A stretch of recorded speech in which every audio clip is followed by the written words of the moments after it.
आज हम सीखेंगे रोजाना की चंद खूबसूरत दुआएं जो नबी पाक ने हमें सिखाई हैं।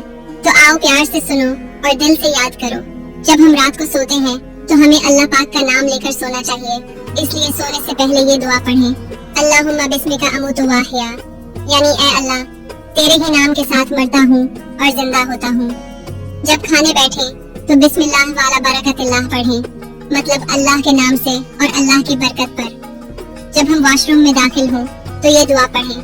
अल्लाहुम्मा इन्नी आऊज़ु बिका मिनल खुबुसी वल खबाइस, यानी ऐ अल्लाह मैं तुझसे गंदे जिन्नात से पनाह मांगता हूँ।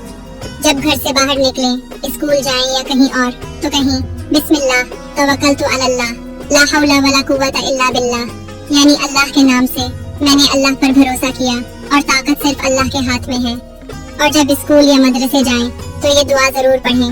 रब्बि ज़िदनी इल्मा, यानी ऐ मेरे रब मेरे इल्म में इजाफा फरमा। माशाल्लाह बच्चों, आज हमने सीखे 5 खूबसूरत दुआएं, सोने की, खाने की, बाथरूम की, बाहर निकलने की और स्कूल जाने की दुआ। इन दुआओं को रोज याद करो और दूसरों को भी सिखाओ, क्योंकि अल्लाह को याद करने वाले बच्चे अल्लाह को बहुत प्यारे लगते हैं। शुक्र। अल्लाह हाफिज प्यारे बच्चों।